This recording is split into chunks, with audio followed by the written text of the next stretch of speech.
The courtroom was silent. Not the ordinary hush of order, but the heavy kind that feels like the air itself is waiting to breathe again.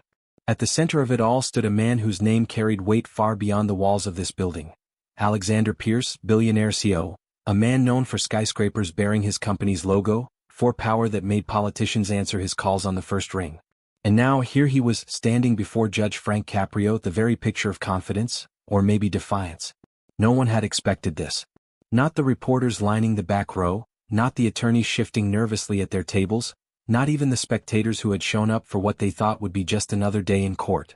Because what could possibly bring a man like Alexander Pierce here, to this small courtroom, to face a judge known less for high-profile cases and more for justice with a human heart? Judge Caprio sat quietly, his gavel resting on the bench, eyes studying the man before him. Over decades he had seen every kind of case: families breaking apart, veterans carrying secrets, teenagers making mistakes that could ruin their lives. But this was different. The wealth, the reputation, the whispers of a story too big to stay hidden, it all hung in the air like a storm waiting to break. Friends, before this day was over, everyone in that room would learn something about power, about the difference between winning in boardrooms and standing alone before justice. And they would witness a verdict no one, not even Alexander Pierce himself, saw coming. Because sometimes power walks into a courtroom thinking it will win. And sometimes, it leaves carrying a lesson it never expected to learn. The courtroom itself was modest compared to the towering glass offices Alexander Pierce normally occupied. There were no marble floors here, no floor-to-ceiling windows overlooking city skylines. Just polished wooden benches, worn from years of anxious hands gripping their edges, and walls that had heard thousands of stories, some heartbreaking, some ordinary, some unforgettable. At the center sat Judge Frank Caprio, a man whose calm voice and kind eyes had earned him the respect of people far beyond this small Rhode Island courtroom. He wasn't the kind of judge who hid behind the law's coldness. He believed justice was about people, their lives, their mistakes, their second chances. He had seen millionaires and single mothers, war veterans and wide-eyed teenagers, all standing where Alexander Pierce stood now. But even for him this moment felt different. Because Alexander Pierce wasn't just another defendant. For 2 decades his name had been synonymous with power. He was the founder of Pierce Global Holdings, a conglomerate with its hands in real estate, technology, finance, even philanthropy. Magazines had called him the man who could buy tomorrow. Politicians attended his fundraisers. Universities gave him honorary degrees. He lived in a world of private jets, boardroom negotiations, and headlines that treated him like a man untouchable. And yet here he was. The contrast was almost jarring. The man who once stood on stages announcing billion-dollar projects now stood in a simple courtroom, wearing a suit that looked out of place against the scuffed wooden floor beneath him. Cameras weren't allowed inside, but everyone knew the story would be everywhere by nightfall. Judge Caprio studied him carefully. There was no arrogance in the judge's eyes, no need to be impressed. He had seen too much life for that. Some said Alexander's empire was built on brilliance. Others whispered about corners cut, promises broken, people left behind. Today those whispers were about to be dragged into the light. Because behind the fortune, behind the polished reputation and magazine covers, was a story even money couldn't control. A story Judge Caprio was about to hear in full for the first time. The first attorney to rise represented the city, a sharp man in a dark suit whose voice carried the kind of authority that comes from years of arguing before skeptical judges. He laid out the charges clearly: financial misconduct allegations tied to one of Pierce Global Holdings' subsidiaries, accusations that millions earmarked for community redevelopment had vanished into administrative overhead. "Your Honor," he began, addressing Judge Caprio directly, "this case is about accountability. About whether power and wealth mean you can write your own rules while ordinary citizens pay the price." He didn't raise his voice, but each word landed like a stone dropped into still water. Alexander Pierce sat perfectly still at the defendant's table, expression unreadable, fingers interlocked on the polished wood before him. The attorney continued, "For years Mr. Pierce has built an empire that touches every corner of this state. Real estate, technology, energy. And now we have evidence suggesting that public funds, meant for housing projects in low-income neighborhoods, were diverted under his watch. This court must decide whether influence outweighs justice." Whispers rippled through the courtroom. Reporters scribbled furiously. Then Pierce's attorney rose, a man as polished as his client, his voice smooth enough to cut through tension like silk. "Let's be clear," he said, pacing slowly. "My client has employed thousands, donated millions, transformed skylines. He has been a benefactor to universities, hospitals, charities. To suggest he would jeopardize his legacy for some minor accounting discrepancy is absurd. He stopped, turning toward the judge with the confidence of someone used to winning. This is not a case about justice. This is about envy. About ambition. About tearing down a man simply because he stands too tall. Alexander Pierce's eyes flickered then, the first hint of emotion since proceedings began. Was it annoyance? Pride? Something else entirely? The city's attorney wasn't finished. He leaned forward, voice dropping just enough to make the room lean in. Your Honor, we have witnesses. Former employees. People who saw what happened inside those boardrooms when the cameras weren't rolling. And with that, the first cracks began to appear in the polished image of Alexander Pierce, the man who had always controlled the story, until now. The first witness was a man in his late 50s, a former construction manager who had spent 2 decades working on Pierce Global projects. He walked slowly to the stand, removing a weathered baseball cap as though stepping into a church instead of a courtroom. His name was Samuel Ortiz, and his hands bore the calluses of a lifetime spent building someone else's dreams. I worked on the Riverfront Towers project, Samuel began, his voice steady but rough. Back in the early years when Mr. Pierce was still shaking hands with every contractor, promising this city a better future. He paused, eyes drifting toward Alexander Pierce before turning back to the attorney. We built those towers fast. Too fast. Corners were cut. Safety regulations ignored. I told them we needed more time, better materials, but the deadlines kept shrinking. Mr. Pierce said delays cost money, and money was time we didn't have. The attorney asked if accidents happened. Samuel nodded slowly. 3 men died on that job. Young men. Husbands. Fathers. The company paid settlements, sent flowers to the funerals, but the deadlines never slowed. A murmur spread through the courtroom. Alexander Pierce's jaw tightened almost imperceptibly.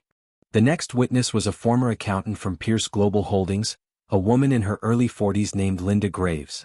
She carried herself with quiet resolve, clutching a folder of documents. I started noticing discrepancies 5 years ago, she testified. Money allocated for public housing projects disappearing into shell companies. When I asked questions, I was told to let the executives handle it.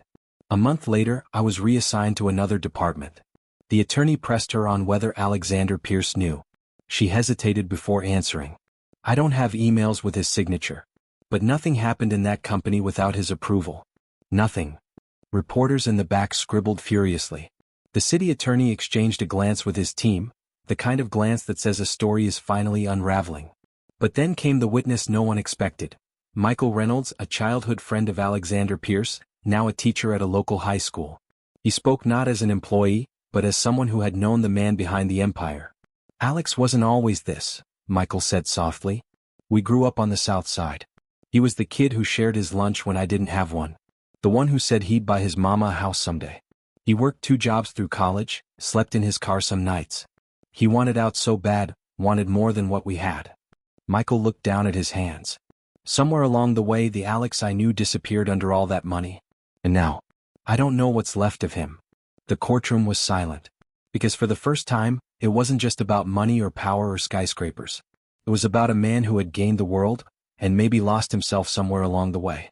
The courtroom doors opened once more, and a man in a neatly pressed uniform stepped inside, his medals glinting faintly under the lights. He walked with the precision of someone used to discipline, but there was weight in his eyes, the kind that comes from carrying stories too long in silence. His name was Colonel David Harris, retired Army officer, and apparently someone from Alexander Pierce's past. The city attorney wasted no time. Colonel Harris, could you tell the court how you know Mr. Pierce? The colonel glanced at Alexander, then back at the judge. I served with him, he said, voice low but steady. Before the company. Before the skyscrapers. Before anyone called him sir. We were both young men in a war zone halfway across the world. A ripple of surprise ran through the courtroom. Few had ever heard Alexander Pierce speak about military service. The colonel continued, one night our convoy was ambushed. We lost half our men before we even knew what was happening. And Alex, he was the one who ran back into the fire when everyone else was falling back. He pulled 2 soldiers out of a burning vehicle while taking shrapnel in his own leg. Even Judge Caprio leaned forward slightly. The attorney asked why this had never come up before. Because he never talks about it, Harris said simply. Refused the Purple Heart. Said the men who didn't make it were the real heroes. He carried their names in a little notebook for years. Said he'd build something big enough one day so their families would never be forgotten. The courtroom went silent.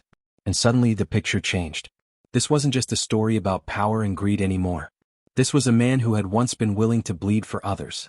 A man who had kept part of himself buried beneath boardrooms and billion-dollar deals. The colonel's final words hung heavy in the air. I don't know what happened to him after the war. But I know who he was before all this. And that man, he was a hero. Even Alexander Pierce, so composed until now, looked down at the table, jaw tight, as though the past had finally caught up with him in the one place he couldn't control the story. Alexander Pierce rose slowly, as though the weight of 2 decades pressed against his shoulders all at once. Until now he had sat motionless, letting lawyers argue, witnesses testify, accusations and revelations swirl around him like a storm he refused to acknowledge. But now, the man at the center of it all stood tall, straightened his jacket, and turned to face Judge Frank Caprio directly. Your Honor, he began, his voice steady but quieter than anyone expected, I've spent my whole life believing there were 2 kinds of people in this world, those who win and those who get left behind. I told myself I would never be the second kind. The room fell into absolute silence. I grew up watching my father work himself to death in a factory that didn't even put his name on the building, Alexander continued, eyes locked on the judge. We lived in a house with a leaky roof. Some nights, there wasn't enough food for everyone at the table. I swore I would change that. For me. For my family. For everyone who came after. He paused, glancing briefly toward Colonel Harris before looking back at the judge. When the colonel talks about the war, he's right. I carried those names with me. Still do. Every man who didn't make it home. I told myself I'd build something that mattered, something big enough to honor them. But somewhere along the way, his voice faltered for the first time. Somewhere along the way I forgot who I was doing it for. He exhaled slowly, the sound heavy in the stillness. Those housing projects the prosecutor mentioned? He said, turning slightly toward the spectators. They were supposed to be my legacy. A way to give kids like me, like the one I used to be, a chance to grow up without wondering if the roof would hold through the winter. His jaw tightened. But when the costs piled up, when deadlines loomed, when shareholders demanded their returns, I made a choice. I shifted money. Told myself it was temporary. That I'd put it back once the next deal closed. He shook his head faintly. That was 3 years ago. The money never went back. The project stalled. Families kept waiting while I built skyscrapers with my name on them. A murmur ran through the courtroom, but Alexander kept speaking, his tone raw now, stripped of the polish people expected from him. I thought winning meant never stopping, never slowing down long enough to feel the weight of what I left behind. But the truth is, I see those headlines now, the ones about broken promises, and I know they're right. I failed those people. The same kind of people I swore I was doing this for in the first place. He drew a slow breath, his voice dropping. The worst part isn't the fines, the lawsuits, the public anger. The worst part is that somewhere out there, a kid is sleeping under a roof that leaks because I chose ambition over compassion. Because I let myself believe the empire mattered more than the people it was supposed to help. For the first time since the trial began, Alexander Pierce's voice cracked. I can fix contracts. I can pay fines. I can rebuild what stalled. But I can't give back the nights those families spent waiting for a home that never came. I can't undo the choices that put my name on glass towers while they're stayed on waiting lists. He looked down briefly, then back at Judge Caprio. I don't know what happens next, he admitted quietly. But I know this, power without humanity means nothing. And somewhere along the way I let power win. The man who had walked into this courtroom as a titan of industry now stood like someone stripped bare, the weight of his empire replaced by something heavier, regret. And for the first time the spectators, the attorneys, even the reporters stopped seeing Alexander Pierce the billionaire CEO. They saw a man who had everything, and finally understood what it had cost him. Judge Frank Caprio sat quietly for a long moment after Alexander Pierce finished speaking. The courtroom was silent except for the faint hum of the ceiling lights above. Attorneys stood frozen beside their tables, spectators waited on the edge of their seats, and even the reporters seemed to have forgotten to write. Finally, Judge Caprio leaned forward, folding his hands on the bench. His eyes, sharp but not unkind, studied Alexander for what felt like a lifetime. Mr. Pierce, he began slowly, his voice carrying a weight that made the room lean in, this courtroom has seen many things over the years, anger, remorse, arrogance, regret. But what we witnessed today was something far rarer. We watched a man used to winning finally stop long enough to see what was lost along the way. He paused, glancing briefly at the stack of legal documents before him. The charges brought against you are serious. Diverted funds. Broken contracts. Families waiting for homes that never came. The law does not look kindly on such things, nor should it. Alexander stood motionless, shoulders squared but eyes fixed on the floor, as if bracing for the hammer to fall. But, Judge Caprio continued, his tone softening, the law is not blind to humanity either. What I heard today was not the polished voice of a billionaire protecting his empire. It was the voice of a man who has finally reckoned with himself. And this court believes reckoning deserves a chance at redemption. A ripple moved through the spectators. Even Alexander looked up now, his composure cracking ever so slightly. Judge Caprio picked up his gavel but didn't bring it down yet. Here is my ruling, he said firmly. Mr. Pierce will repay every dollar owed to the housing projects within 90 days. Not from corporate accounts. From his own fortune. Gasps filled the room, but the judge wasn't finished. Furthermore, he added, you will personally oversee the completion of those projects. Not as a CEO delegating tasks from a glass tower, but as a man rebuilding what he allowed to crumble. Your name will not go on another skyscraper in this city until every family waiting for a home has won. Alexander blinked slowly, the weight of the ruling settling over him. This court, Judge Caprio concluded, believes justice is not only about punishment. It is about responsibility. And today, Mr. Pierce, responsibility belongs to you. The gavel fell once, sharp and final. And for the first time in years, Alexander Pierce wasn't the man giving orders. He was the man carrying them out. As the echo of the gavel faded, the courtroom stayed silent for a long moment.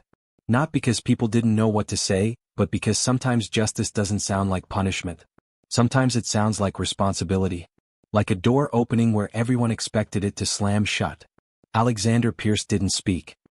He simply nodded once, almost to himself, as though the weight of the verdict was already settling on his shoulders. A man used to boardrooms and billion-dollar deals now faced something far heavier, the human cost of choices made in pursuit of winning at all costs. And maybe that's the real lesson Judge Caprio left behind that day. Because power can build cities. It can shape skylines and fortunes. But without humanity, without remembering the people those towers are meant to serve, power becomes nothing more than glass and steel reaching for the sky while the ground below crumbles. Friends, as you watched this story unfold, maybe you saw more than a courtroom drama. Maybe you saw the reminder that justice isn't always about tearing people down. Sometimes it's about making them face what they've built, and what they've broken. Alexander Pierce came in here as a man accused. He left as a man responsible. And perhaps that's the kind of justice the world needs more of. The kind that doesn't just punish mistakes but dares to demand better from the people with the most to give. This story moved you, share it. Leave a comment for the families waiting for those homes to be finished. Leave a thought for the people who build empires and forget why they started in the first place. Because maybe the rest of us can help carry this lesson forward. That power means nothing if it doesn't lift the people who need it most. As the last reporters left the courtroom and Alexander Pierce stepped outside into a storm of flashing cameras, Judge Frank Caprio remained seated for a moment longer.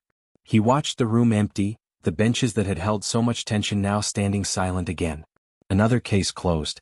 Another life changed. But across town, another story was already unfolding. This time it wouldn't be a billionaire or a CEO standing before Judge Caprio. It would be a young single father named Marcus Hall, working 2 jobs, trying to keep his daughter in school while the weight of unpaid fines threatened to crush him. The city saw him as just another case number. But behind those numbers was a man who had made one desperate choice, a choice that would send shockwaves through the courtroom once the truth came out. Whispers were already spreading about what Marcus had done, and why. A father, a daughter, a moment of reckoning no one could have predicted. And when Judge Caprio heard his story, people said even he leaned back in his chair, realizing this was not just another day in court. Friends, if Alexander Pierce's case showed us the cost of power, Marcus Hall's case will show us the price of love, and the one decision that left an entire courtroom silent. That story is coming next.